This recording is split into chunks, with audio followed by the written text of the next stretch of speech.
Last night at UFC 274, Michael Chandler knocked out Tony Ferguson with a front kick to the face. After 32 MMA fights, this is the first time Tony Ferguson has ever been knocked out cold.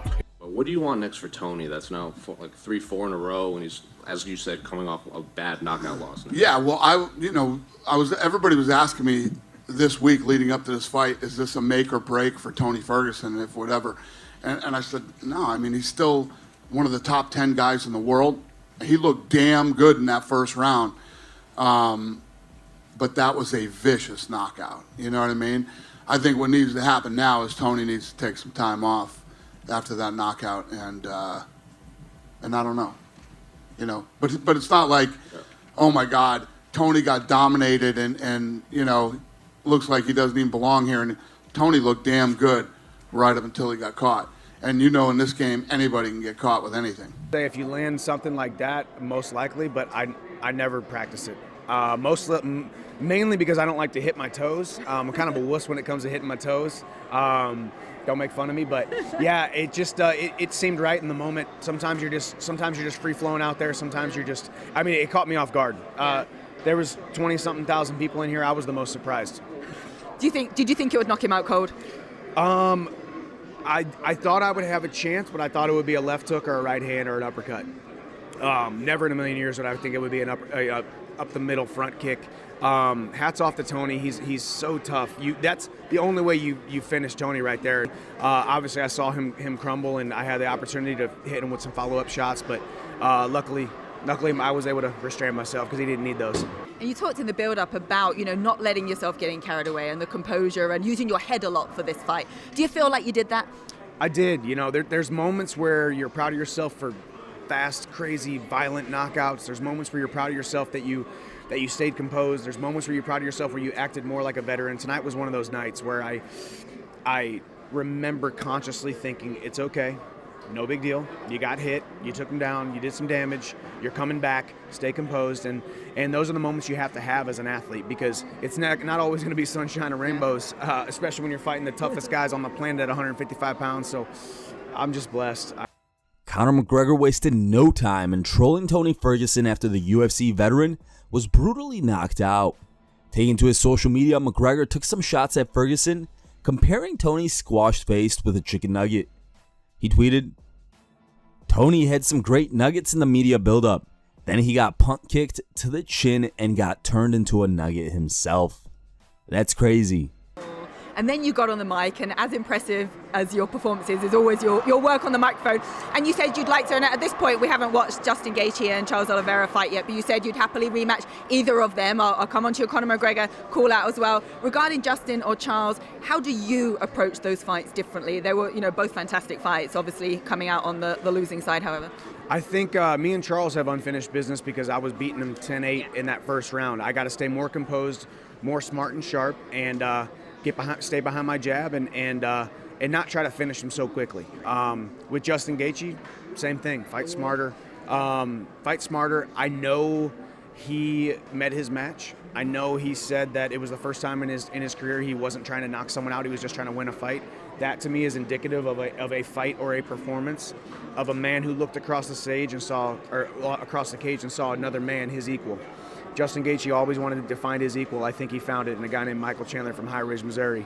But as I said, if the UFC does have a momentary lapse of judgment and decides to give the title shot to someone else, Conor needs a big-time opponent. I think I've once again solidified myself as one of the most electrifying guys in this division. I try not to brag too much, but I think the numbers don't lie, and I'm just excited and blessed to be here. Did you see that Conor tweeted in response? I did. It sounds like, Conor has earned the right to keep his options open. He said sometime down the line he likes that fight. So and at 170, he liked that you said that. I'm glad he said that. Obviously, if I'm not fighting for the title or it's not a fight that's getting me toward the title, I'm a decent sized lightweight. I don't need to be cutting weight at 36 years old. That's right, Conor. I'm 36. We'll see. I'm glad he likes the idea of 170. But obviously, man, I am a UFC fighter who signed a contract at 155. Dana White, Hunter Campbell, Sean Shelby, Mick Maynard, these guys are my boss. We'll see what's next.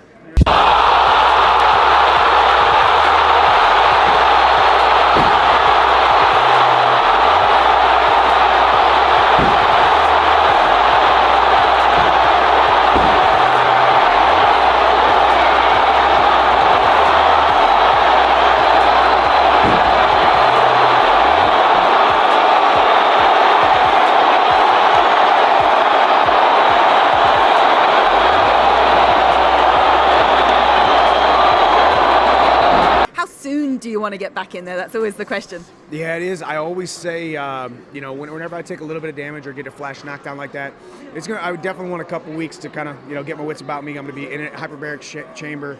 Impressive. Recovery was impressive, all the things you do. Thank you. Yeah, and even, like I was saying, listen, you young fighters over there, I know where this is BT Sports. I know over there across the pond, y'all like to drink a lot of points, okay? Don't drink all those points right after a fight. I will not have an alcoholic beverage for 48 to 72 hours because of the brain inflammation, the damage we're taking. You've seen Molly and Paddy walking around here, haven't you? Yeah, well, Paddy, well, first of all, we need to go on record right now. First of all, I saw Paddy. He's about 220 pounds. But I also said, listen, I know this is BT Sports. I love Paddy Pimblett. All right, listen, I think I'll be long gone by the time he climbs the ranks and becomes champion. So I told him right after his last fight, I said, keep on shining, young man. Keep on shining. Listen, because people are going to hate on him because he's boisterous and he's loud. Listen, I know y'all love Paddy Pimblett. I'm a fan of Paddy Pimblett. So I'm excited to see him have all his success. There's enough out there for all of us to have a ton of success. Get all the lights, all the platform, all the money. Don't hate on a guy just because he's crushing it.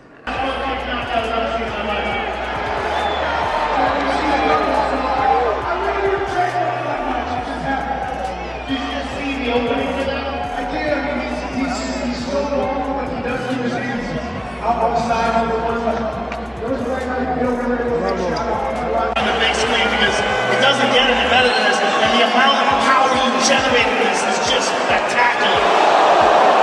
I mean, he just shut right now. So I'm telling you what, man, what the fans at home will never ever. It was better than Anderson Silva. It just wasn't as technical, but that was the greatest front kick knockout we've ever seen. Easily the greatest front kick knockout we've ever seen. The kick is one of the greatest knockouts we've ever seen. Anything you drilled, anything you thought might be there, or just something you saw in the moment? What happened? I don't even know if I saw in the moment. I think my body just moved and foot to face and just a couple backflips. No, honestly, like I was talking to some people. I think sometimes the fights materialize exactly how you want them to. Sometimes you stay within your normal box of what you always use and it works. Sometimes it doesn't work. And sometimes you throw something that you never ever thought you would ever land, let alone knock someone out with. So it's not something that we train. I think I have the best kickboxing coach on the planet, Henry Hooft. But we don't train a lot of front kicks, I will tell you that. And mainly the reason is because I told Henry, I don't want to do that, man. It hurts my toes. So my right foot is a little bit sore, and I'm a big baby when it comes to my feet getting hit. So didn't train it, but it landed tonight.